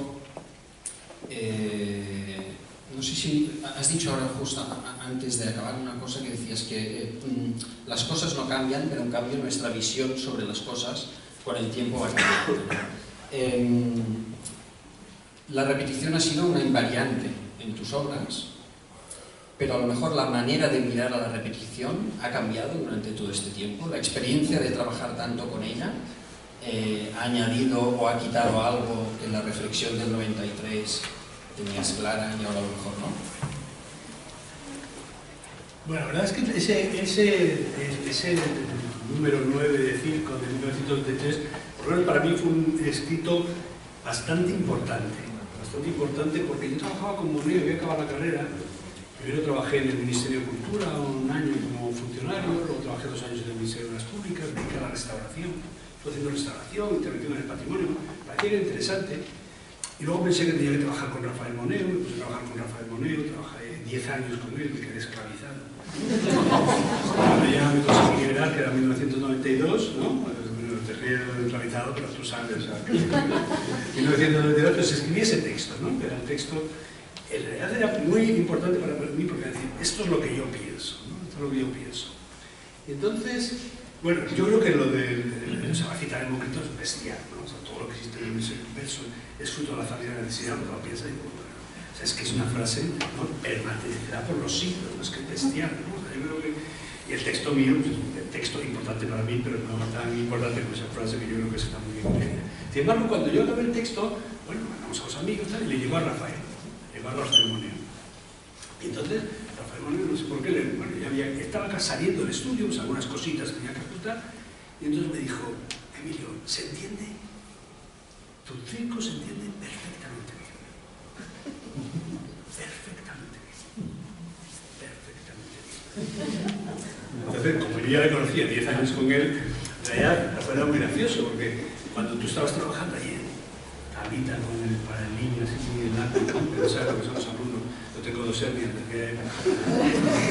estabas ahí, a ver, qué mal, está todo horroroso, porque esto está mal, y tú en realidad no sabías por qué estaba mal, esto está todo mal. Mira, está todo mal, ¿no? Pero de vez en cuando pasaba y decía, ¡qué bien, Emilio, qué bien! ¿No? Entonces, ¡qué bien! Y se iba por el estudio, ¡qué bien! Claro, tú te ibas a casa más desolado, porque yo no sé por qué está mal, pero ahora no sé por qué está tan bien. Entonces, claro, eso es un truco bueno, ¿no? O sea, esto se entiende perfectamente. Quería que yo no supiera por qué lo había hecho, ¿no? Pero en realidad sí sabía por qué lo había hecho, en realidad sabía que había un filoncito que a mí me interesaba, ¿no? Claro, efectivamente yo creo que vamos haciendo mayores, ¿no? Deberíamos a lo mejor en esa época de 27, 28 años, de 60, ¿no? No se da cuenta que las cosas no van de igual. Prueba de eso es que la última obra, La Casita, no sé, es una obra que me encuentro en la casa de Cáceres, me siento muy como soy ahora, ¿no? O sea, no es que no me sienta las obras de Mansilla, no es que me parece, o sea, me siento, las siento mías totalmente, y justamente, esta la sientes como próxima, porque es la última que has hecho. Y es una forma diferente de entender estos temas. Claro, tú dices que te diga algo de diferente, ¿no? Que esto del tiempo. Nosotros solemos decir a los alumnos esa cuestión que tiene que ver con esto, y es que en realidad es una cita a Richard Rorty, ¿no? Cuando dice que en realidad el éxito del conocimiento, se refiere, el éxito se produce en la coincidencia accidental, que me encanta lo de accidental, es importante, entre las obsesiones privadas y las necesidades públicas. Los arquitectos trabajamos para solventar, para resolver necesidades públicas y proyectamos nuestras obsesiones privadas. Entonces, cuando eso accidentalmente coincide, pues las cosas salen bien. Y cuando eso lo fuerzas y no coinciden, pues salen las cosas regular. Bueno, esa es mi única aportación. Muchas gracias, Sergio. Bueno, Emilio, en sus respuestas nos va permitiendo entrar en su mundo, en su plano, en su interior. Quizá ahora, de la mano de Jordi Sardà, intentaremos averiguar si Emilio vive sin vivir en sí, qué tipo de muralla le rodea, dónde está su interior. Sí. Queridos Emilio y Luis, en el pasado la muralla establecía la condición de ciudadanía. Un poquito más alto, Jordi, por favor. Y a mejor muralla, mejor ciudad. El número de puertas señalaba entrelazos con los territorios. Crecer suponía nueva ciudad y nueva muralla. El tren, la industria, las nuevas maneras de hacer la guerra y defenderse convirtió en la muralla absoluta. La segunda mitad del siglo XIX, muchas ciudades en crecimiento las derribaron de manera encadenada, aprovechando la oportunidad para construir en su lugar nuevos sistemas urbanos, las vías, las plazas, los escarmientos y los parques. Para las que no tuvieron la decisión de hacerlo a tiempo, la evolución de las ideas y las consiguientes leyes de corrección les congelaron súbitamente muralla y ciudad. Ávila es un ejemplo de ello. Esta Cruz es mío, con una visión de la ciudad solo identificada por la muralla y su polvorienta vía de cintura, por la manera que el Ponteluz actúa, quiere significar el más cariñoso y profundo reconocimiento a vuestro trabajo valiente y osado. Habéis propuesto y logrado derribar murallas solo consiguiendo las arquitecturas más intensas y penetrantes como bombas de tiempo en el corazón mismo de las ciudades más imperturbables: Toledo, Zamora, Ávila. Por favor, Luis y Emilio, continuad imparables vuestra misión tan meritoria como absolutamente necesaria.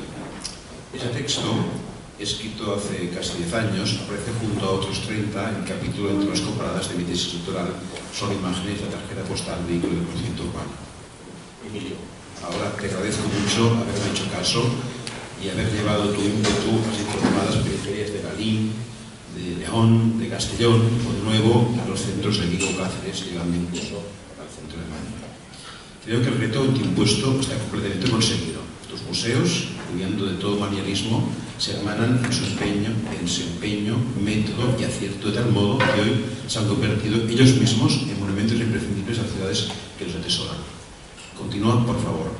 Pero, ¿no sería ahora la vivienda colectiva, material fundamental de la ciudad, un buen campo para llevar a centros y periferias urbanos esta equilibrada mezcla de innovación y rigor por ti largamente ensayado?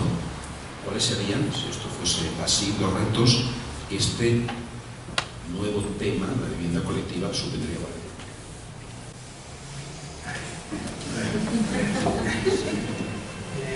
Esto en bus es un órdago. ¿Qué?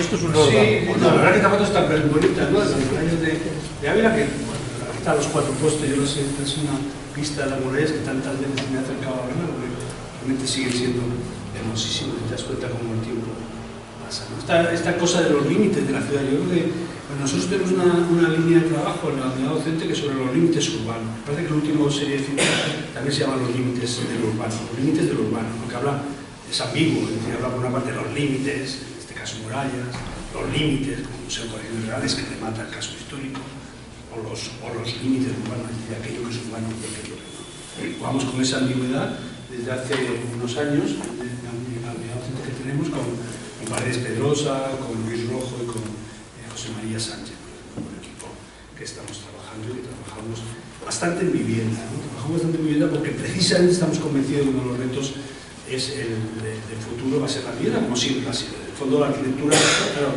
los libros, cuando uno era joven, te acordarás cómo leíamos con devoción a Aldo Rossi, ¿no? La arquitectura de la ciudad, ¿no? Y luego ya llegó contradicción y sabíamos, ¿no? Con la arquitectura de la ciudad sabíamos que la residencial es esencial para entender luego el monumento. Luego llegó contradicción, complejo de contradicción, y entendimos que la arquitectura tenía ciertas contradicciones, ¿no? Y luego ya vimos a Rossi otra vez escribiendo su autobiografía científica que nos rompió los esquemas de aquello que habíamos entendido también en la arquitectura de la ciudad, y empezamos a entender que había una visión, digamos, más compleja de la ciudad, que enlazaba un poco con la historia de Venturi, ¿no? Y que en el fondo se completaba con el cuarto libro, que era Learning from Las Vegas, ¿no? Que completa los 4 libros, digamos, del Santa Santorum de regeneración en la escuela, ¿no? Lo que leíamos y lo que devocionábamos, ¿no? El Learning from Las Vegas, que en el fondo ya es una actitud, ya está Dennis Scott Brown, hay que aceptar que ya no es Venturi solo, tiene mucho más sentido humor, mucho más ironía. Entonces, claro, después de ser esa la formación, en la cual la vivienda es muy importante, claro, mi padre me decía, ten cuidado lo que quieras ser de mayor porque lo serás, ¿no? Entonces, claro, uno se va al Ministerio de Cultura a trabajar con restauración, se va al Ministerio de la Cultura a trabajar en intervención del patrimonio, trabajar con Rafael Moneo en museos, ¿no? Entonces, cuando acaba, decía, ¿ahora qué hago? ¿Qué hago, no? ¿Qué tal si pruebo un concurso de museo? Entonces, claro, hemos hecho muchos concursos de museo que hemos ganado, equipamientos culturales, pero hemos intentado sistemáticamente ganar algo de vivienda. No lo hemos conseguido. Me he dado cuenta que es un problema, ¿no? O sea, es como una ineptitud, ¿eh? Y la reconozco. Por eso, en la unidad docente tenemos esta obsesión con trabajar los temas, digamos, de la vivienda, y, digamos, un cuatrimestre entero lo dedicamos a la vivienda, cosa que es muy rara en la Escuela de Madrid, que está, no voy a decir echada a perder, pero bueno, está dedicada, digamos, a la intervención pública masivamente. Hay muy poca intervención en vivienda, quizás Espejel tiene algún semestre y nosotros tenemos otro semestre y poco más, ¿no? Y nos damos cuenta que la vivienda, los alumnos, luego de nuestra escuela no tienen un conocimiento. Hacemos otra vez mucho del análisis de tipologías, estamos concentrando mucho en el análisis de tipología y en el análisis de intervenciones. Y normalmente eso lo aplicamos ya a nuestro territorio, es decir, en vivienda social, en entornos próximos o a límites urbanos o en los cascos históricos, por ejemplo, Alepo o la península de Vegaflores en Córdoba, que son los últimos que hemos hecho, o Vega Viana, ¿no? Que son tratar de especular la densidad o la vivienda de Vega Viana. Sigo pensando en viviendas, acabamos de casi ganar un concurso para unas viviendas de Madrid, 100 viviendas, y, digamos, en las cuales reflexionamos precisamente sobre todos estos temas de repetición, diversidad, los problemas de estructura, los problemas de continuidad con los temas de la memoria, ¿no? Pero bueno,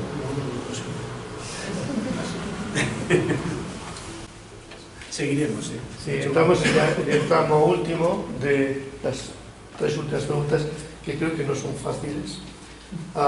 Y claro, esta pregunta, para leerla, Marta, hay que poner acento mallorquín, porque viene de Osteda, de Jaume Mayor y Irene Pérez, que por esas cosas de la no ubicuidad hoy coinciden en otro país, en otro lugar, pero mantener la ilusión del reto de Emilio y de hacerle la pregunta.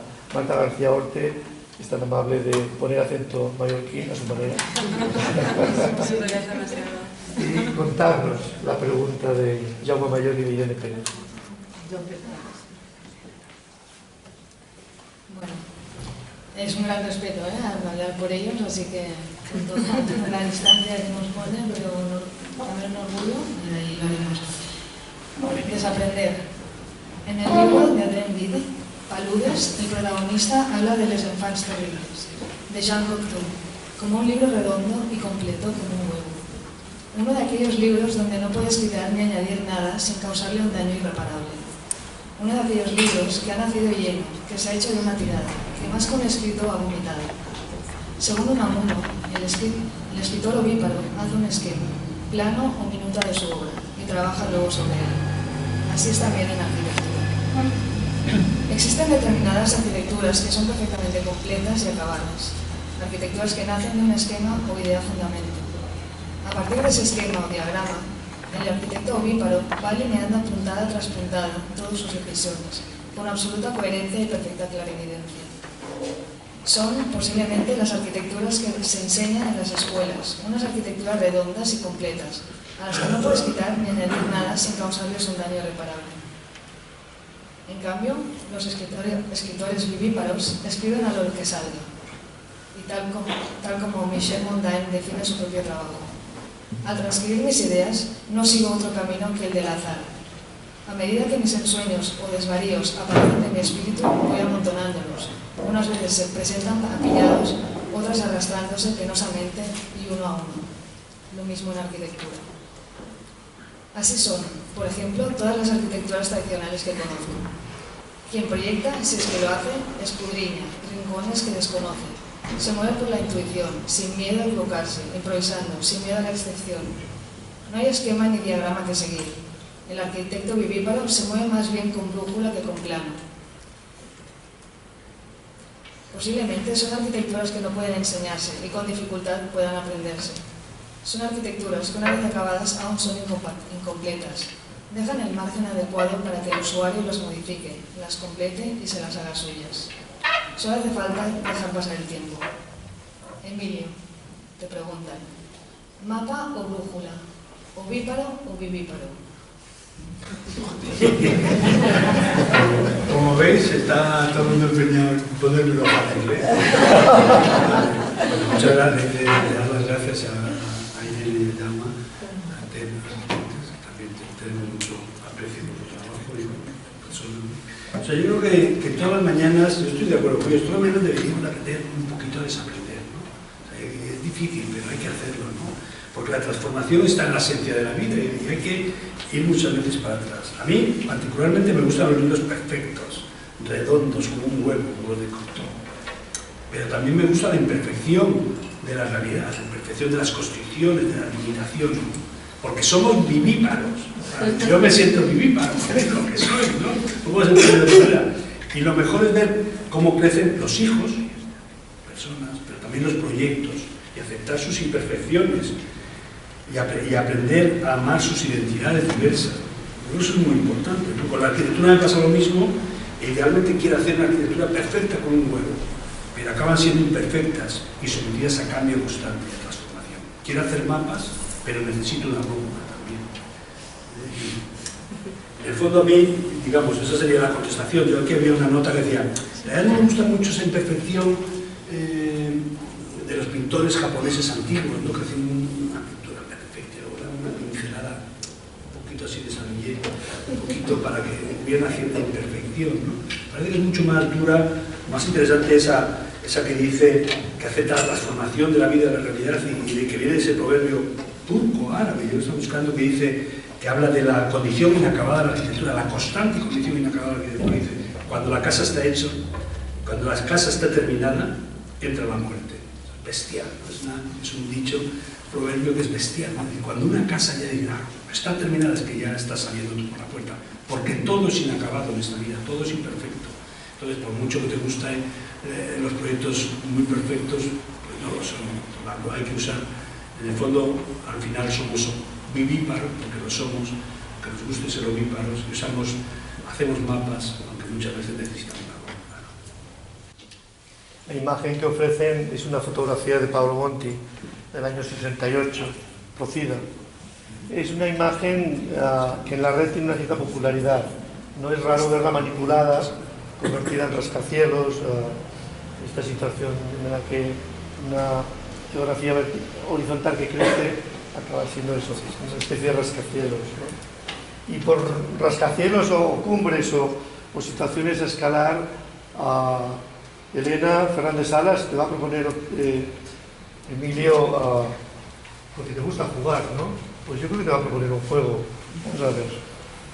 Bueno, vamos a ver si lo intentamos.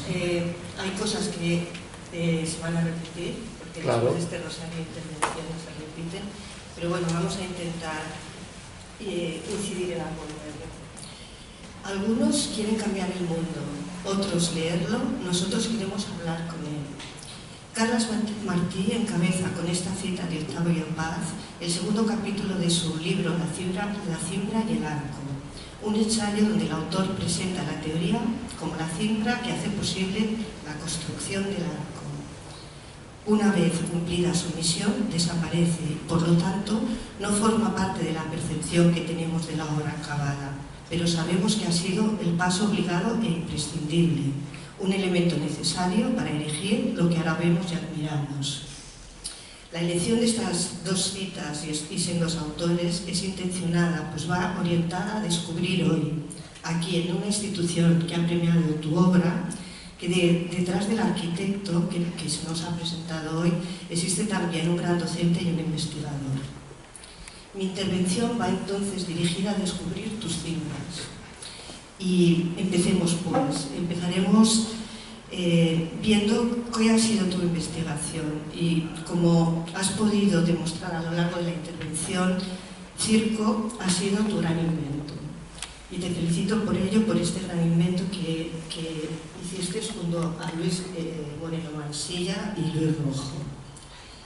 Más que una publicación en abierto y con un formato innovador, lo habéis utilizado como un instrumento editorial que permite ampliar el campo de juego de la investigación arquitectónica, evitando así el engorroso procedimiento oficial que valida este tipo de trabajos. Circo ha sido también el foro que ha promovido conversaciones orientadas a confrontar las obsesiones privadas con las necesidades públicas, oportunidades por tanto orientadas a acercar la arquitectura con la vida. La actividad investigadora canónica que has llevado a cabo en Circo creo que la has sabido complementar espléndidamente con la investigación aplicada a través de la participación continuada en concursos de arquitectura, pero entendiendo estos no como la resolución a un proyecto específico ligado a un programa o a un lugar, sino como la oportunidad de materializar una indagación concreta en proceso y encaminada bien al estudio de patrones geométricos en evolución, bien a sistemas estructurales o bien a materialidades que todavía no han sido ensayadas. Ambos recursos demuestran que se puede llevar a cabo una investigación arquitectónica propia, personal y alejada de los circuitos académicos convencionales. Todo ello para mí es un logro. Sendos canales de investigación construyen coyunturas dinámicas de trabajo, pero mientras el concurso te ha permitido evolucionar en procedimientos instrumental y oficio, considero que Circo ha sido responsable del sustrato intelectual de tu obra, pues intuyo que ha funcionado como la cifra de tus construcciones y el cuerpo teórico de tu docencia. ¿Compartes esta idea? ¿Existe una relación lineal entre los contenidos de estos tres ámbitos de actividad o por lo contrario se rigen por sistemas de relaciones mucho más complejos? Aprovechando la imagen de vuestro pez simétrico que enviasteis en su día al acuario de Scalae, he dibujado un posible diagrama que enlaza un sistema de relaciones. ¿Podrías entonces apuntar tres de tus obras como mínimo que cumpla alguna de las trayectorias marcadas, entendiendo que la primera surge de una necesidad y que las segundas son derivadas o contagiadas de la primera? Ya ves que planteo este ejercicio como una connotación de juego, un guiño a la defensa de lo lúdico en tu arquitectura, pero sobre todo como un mecanismo que además de ayudarme a demostrar mi tesis, me permite reivindicar en este foro tu perfil profesional como el modelo exigible a todo profesor contratado en una escuela de arquitectura española. Un perfil que, como bien sabes, está en jaque mate por la ley de incompatibilidades, una legislación que precisa una urgente revisión. Nadie entendería que a un catedrático de cirugía se le impidiera la práctica profesional, pues sería una pérdida grave para el alumnado y para la universidad. Emilio, ¿por qué algo tan lógico es tan difícil aplicar en el ámbito de la arquitectura?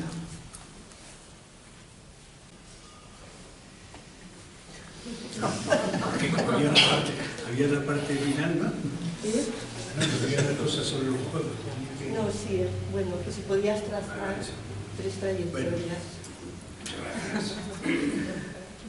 La verdad es que se tira mucho tiempo con este diagrama, viviéndolo y tratando de hacerlo. Es bonita la cita de Carlos Martillo, la utilizo muchas veces, ¿no? Esta idea de la cimbra y el arco, ¿no? Y además nos gusta mucho la idea de la invisibilidad, no solo de la cimbra y el arco, es decir, para hacer un arco necesito la cimbra, sino que cuando la quito, ya es invisible el artificio, ¿no? El artificio desaparece y es la estructura la que se convierte en la propia construcción.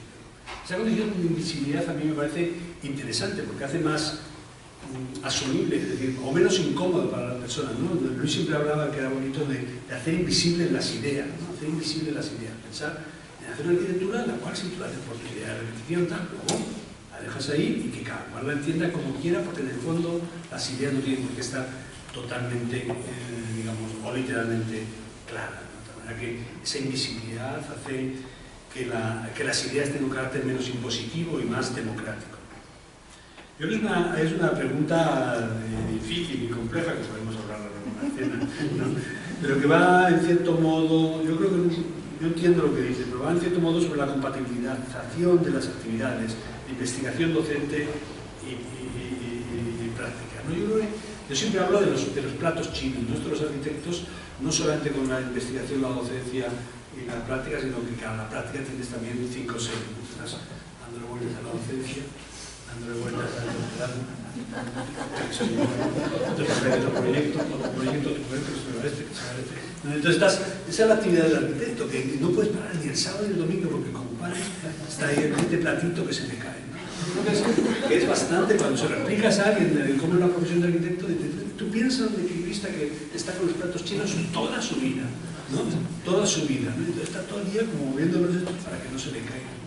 Yo creo que eso es una situación que es muy positiva, porque es muy creativa, ¿no? En el fondo está toda esa cosa y te obliga a tomar decisiones muy rápido, pero también es cierto que tiene su trabajo. Yo creo que el tema más de la universidad es interesante también, pero es más complejo. Efectivamente estoy totalmente de acuerdo contigo en que cómo va a haber un cirujano que no haya operado. Pero sin embargo uno se va a Estados Unidos y los profesores, un 50% de los profesores de las universidades son, digamos, staff de la universidad que no ha construido nunca, probablemente construya a los 50 o 60 años, ¿no? Es gente que hace carrera académica y es útil. En el mundo anglosajón, en Inglaterra también pasa, no así en Suiza es lo contrario. Suiza no entienden que haya un profesor que no haya construido, ¿no? Yo creo que el equilibrio que teníamos aquí en este trozo de territorio, ¿no? Tanto España como Portugal, ¿no? Era un poco que la práctica era buena, pero también se hacía un poco de investigación. Creo que no es un equilibrio común. Creo que la burocracia en la que nos estamos metiendo todas las universidades nos lleva a problemas. Respecto a este diagrama, a mí me hace gracia porque yo te traía precisamente porque decía, me puse a hacerlo, voy a hacerlo. Acabé agotado, claro, se me contaminaba con porque claro, las cosas no se olvidan. En realidad, cuando uno trata de explicar la obra, pues puedes explicar un aspecto, trata de explicar otro tal. Nosotros hemos hecho muchos diagramas, nos hemos tirado años y años dibujando las obras del estudio y diagramas para ver qué conexiones tienen, pero claro, depende de lo que hables, ¿no? Entonces, claro, esto me daba cuenta que cada uno de estos te traía este trabajo, que era el trabajo de la oposición, de la conferencia de la clase última, que en realidad sería uno de estos, ¿no? El correspondiente al MUSAC, ¿no? En realidad, o sea, para explicarte que si yo me pongo a explicar esto, me tiraría, no sé, sería una conferencia prácticamente con uno o dos de estos, ¿no? Pero es cierto que si yo veo, por ejemplo, Zamora, de Castellón y León, ¿no? Hay previamente el circo, precisamente, que hablas tú de la repetición, que es del 93, pues Castellón, Zamora es del 96, otros del 97, en realidad hay una investigación, que es ese pequeño circo, y esa pequeña, decir aquí estoy, esto es lo que pienso, después de salir de la oficina de Moneo, que es una investigación, que tiene una obra, ¿no? Sería investigación, que luego hay unas obras y que luego hay una docencia, porque esa idea de la repetición, precisamente la hemos llevado a las aulas con muchos ejercicios a través de, digamos, muchísimos ejemplos, tanto de edificios públicos como de viviendas, ¿no? O si uno se fuera a este otro, al MUSAC, ¿no? Es al revés, el MUSAC sería la obra, realmente la obra, que en realidad, una vez que haces el MUSAC, te dijo, pero si tú tienes un rollo, esto es lo que yo estaba hablando con Stan Allen, precisamente cuando estábamos en el estudio de Moneo, sobre la mezquita de Córdoba, sobre Aldo Van Eyck, el orfanato, y sobre las escuelas de Jacobsen o algunos edificios del Hospital de Le Corbusier, esos 4 edificios casi ¿no? Que tienen una serie de leyes geométricas y constructivas cuyos elementos se relacionan, y pues, qué curioso, si yo tengo una obra, pero ya aquí hay una serie de circos y textos y artículos que tratan de, digamos, de ida y vuelta con Stan, porque Stan, que es el que más ha escrito sobre los sistemas de campo, en realidad, claro, en ese momento estaban dando clase con él en Princeton, entonces no se acordaban de esa discusión. Y eso acaba produciendo una oferta. Y que ese es cierto que también, yo creo que había buscado el tercero, que es en realidad un bonito seminario que hicimos con niños en la Barrera de la Maza, cuando acabamos el edificio de la Barrera de la Maza, hicimos un seminario, bueno, 4 seminarios, un seminario que dividimos en 4 sábados que eran 4 mañanas con el futuro. En realidad era un seminario para niños, hablábamos de arquitectura. Entonces, el primero era el tiempo, el segundo la geometría, el segundo luz y color, el tercero la naturaleza. Entonces, hacíamos ahí instalaciones. En el primero estábamos nosotros, en el segundo estaba Irisarri y Piñera, luego Freddy y Cristina, de 2009, y el cuarto era Maires Mateo. ¿No? Y cada uno iba a trabajar con uno de estos temas, hicimos fotos, hicimos tal. Y era bastante bonito. A partir de esa docencia con niños, en realidad escribimos sería de docencia, escribimos una serie de artículos que hablan de todos esos, de la idea del lugar, de la idea del tiempo, de la idea de la luz, ¿no? Y eso a su vez ha producido una serie de obras como Musar, como Ramín, como la Casa Sofo de China, que es bastante literal con algunos de los trabajos que hicimos allí, o algo más que trabajamos sobre el tiempo. Yo creo que es complicado, ¿no? Sin imágenes, pero bueno, yo te agradezco mucho la pregunta, porque realmente plantea una cuestión interesante y bastante difícil. Bueno, te dejo el libro para que te lo leas, que sería uno de los ejemplos.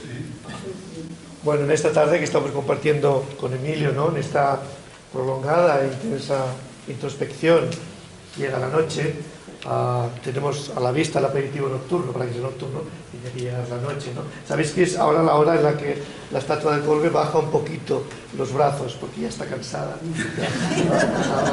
pero no mucho, casi no se nota el movimiento que hace la estatua. Y nos queda una pregunta, que precisamente yo creo que es la pregunta de María. María es María Langarita. María Langarita en este momento no está aquí físicamente, pero vais a ver cómo en lo que pregunta Emilio o lo que enuncia Emilio plantea una posición en la que yo creo que cómodamente podríamos estar la práctica totalidad de los que hoy estamos aquí. Por cierto, personas de las que no me resulta difícil iros nombrando uno a uno, porque creo que sois todos amigos, personas que habéis venido a compartir, a manifestar, Emilio, este aprecio que desde Barcelona tenemos por tus cosas, por vuestras cosas, y que vaya, que os apreciamos. Pero ¿quién lo explica mejor? María, vamos a ver cómo lo dice. María va a ser en voz de Paula Esquinas. Sí, yo no soy María, ya me gustaría, sí. Pero bueno, tengo el honor de leer su pregunta. Tuve la oportunidad de conocer a Emilio gracias a una beca que me concedió la Fundación Arquia para hacer mis prácticas en Mansilla Tuñón, en 2004. 2 meses antes del inicio de las prácticas, Emilia y Luis se acercaron por sorpresa al Baluarte, la obra en la que estaba trabajando en Pamplona, como becaria del estudio Francisco Mangado. Me pidieron que les diese un tour por la obra y, por supuesto, me esmeré todo lo que pude. Me pidieron, al acabar la visita, Emilio muy amablemente me dijo que había sido demasiado larga y, bueno, que hubiese sido preferible enseñar solo los espacios más significativos y desde ahí todo lo demás. Más contacto, más precisión y menos caminar. Después de mi periodo de prácticas, me quedé con ellos un par de años más. Durante el desarrollo del primer proyecto de ejecución en el que participé, recuerdo cómo Emilio nos contaba que el diseño del edificio es como planificar una maratón. Se ha de empezar con más ropa porque, indudablemente, y por el bien del proyecto, va a haber que deshacerse de algunas prendas. Lo importante es saber decidir cuáles, y más aún poder llegar a la meta con algo de decoro, por lo menos con ropa interior. Creo que fue lo que dijo. Cada una de las notas al pie en el estudio de Emilio las recuerdo y uso con frecuencia. No eran muchas, por eso me sirven tanto. Desde que dirijo mi propia oficina, muchas veces me sorprendo recordando lo bien que lo pasé en Mansilla Tuñón, el increíble grupo humano que allí trabajaba. No es que planeáramos muchas actividades de fin de semana en grupo, pero el tiempo, mucho tiempo que ahí pasábamos, hubiésemos hecho lo que fuera los unos por los otros, y por supuesto por Emilio y Luis. Mi pregunta o petición para Emilio es: ¿cómo se cocina ese ambiente de sofisticada familia artesana que habita en tus estudios? Un beso, María. Bueno, me emociono con María porque estaba por enfermita, no podía venir ni nada, pero ahora se está recuperando. Bueno, María la queremos nosotros mucho, porque esta anécdota es verdad, la verdad es que nos dio un repaso sobre el vídeo. No me enseñó a meterme en una bajante para ver no sé, veo el auditorio un poco así, la sala de reuniones, ya vamos a tomarnos un café. Reconocemos que a Luis y a mí siempre nos ha llamado la atención que cuando vemos a nuestros amigos nos gusta la arquitectura un poquito menos que a ellos. Siempre tiene esa sensación de que nos gusta, pero no sé, ¿no? Se puede hacer otras cosas. Yo por eso porque ya notó, había algo raro ahí. ¿No? La verdad que María, yo la quiero mucho, estuvo 3 años en la oficina. La persona mejor que hemos tenido en la oficina, pero no, mejor en todos los sentidos. Persona, trabajadora, capacidad, imaginación, preparación. Una persona increíble, ¿no? Aquí se nos ve a Luisa ahí apoyando el bracito a ella. Estoy aquí pendiente de otra cosa en estos ojos, ¿verdad? De esto sobre nada. No lo he visto y parece que está embarazado. Bueno, claro, nosotros hemos tenido mucha suerte, ¿no? Demasiado hemos tenido mucha suerte, siempre por los tiempos, ¿no? Los tiempos de las cosas que nos han ido ocurriendo. No teníamos trabajo casi, hicimos Zamora durante... Recuerdo a Manolo Casas que me preguntaba, ¿qué estáis haciendo? Me daba clase de 9. Un museito en Zamora. 10 años después, ¿qué estáis haciendo? Un museito en Zamora. No puede ser, no puede ser, no puede ser, algo más tenéis que hacer. Es que no tenemos... El primer trabajo muy lento, luego de repente unos cuantos concursos, más, ¿no? Una curva, ¿no? Ya cuando fallece Luis, casi por la crisis, ¿no? O sea, que Luis se libró todavía de la crisis y yo me quedé solo. Bueno, también hemos tenido mucha suerte con los trabajadores, personas como María, son personas espectaculares, todos nuestros trabajadores han sido espectaculares. Y mucha suerte con los trabajos que nos han permitido, pues eso, hacer una casa 3x3, luego resulta que hemos hecho una 4x4, pues nos han pedido 2x2 y luego una por una. Y yo estoy encantado, cuando lo he descubierto, entonces, ¿qué maravilla? O sea, es que, no, de repente las cosas se nos organizan como en familias, eso. Claro, nosotros siempre hemos tenido un sistema cooperativo no jerárquico, ¿no? Eso es bastante importante, ¿no? Nosotros hemos actuado bastante como representantes del estudio, que en el fondo tenías que hacer chistes, inventarte cosas de estas que decía María o tal, frases, pero porque en realidad el trabajo se hacía en la oficina, o sea, el trabajo lo hacía María, lo ha hecho toda la gente que tenemos en el estudio, ¿no? Porque todos, ¿no?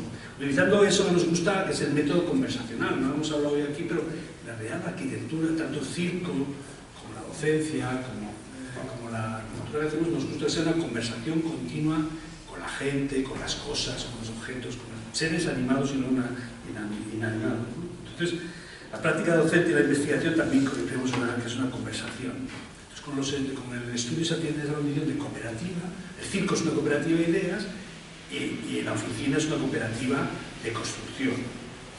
A nosotros nos interesa esta paradoja del doble movimiento, ¿no? Que se produce en el estudio, que es que lo teníamos nosotros, ¿no? Quizás heredado de Moneo, ¿eh? Moneo siempre decíamos, creo que era alguien de Barcelona, no voy a decir quién, pero alguien de Barcelona decía que era un escéptico entusiasta, ¿no? Y esa es una buena definición de Moneo que a mí me parece que es curiosa, sobre todo antes, ahora es más entusiasta. Pero antes era una verdad siempre que veía todo lo negativo, pero en el fondo le gustaba todo, le gustaba la vida, le gustaba, ¿no? Entonces a nosotros nos pasa lo mismo. Nosotros un poquito así, con cierta distancia, pero muy entusiasmado. Entonces eso nos lleva a la paradoja del doble movimiento. Por una parte la despersonalización, es decir, el alejamiento, ¿no? El trabajo sin autor, que decíamos antes del título de la película de Gerard Richter, ¿no? Y a su vez la máxima vinculación. Es decir, puedes estar haciendo algo que no te interesa, pero lo haces como si te fuera la vida. Y eso, claro, sorprende mucho a los trabajadores, ¿no?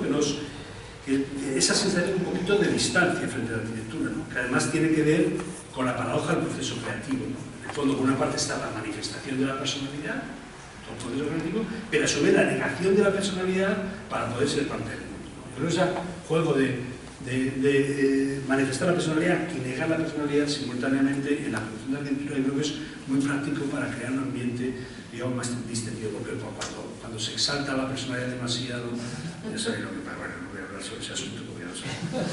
Bueno, y para nosotros solo en el intercambio de ideas y trabajo desinteresado existe la felicidad. Ahora somos menos, ahora hacemos obras pequeñas, ahora no no hacemos lo que preferimos no hacer, ¿no? Esa frase de Bardemain, ¿no? Pero ahora seguimos felices todos y la cooperativa sigue funcionando. Con esto me despido. Muchas gracias.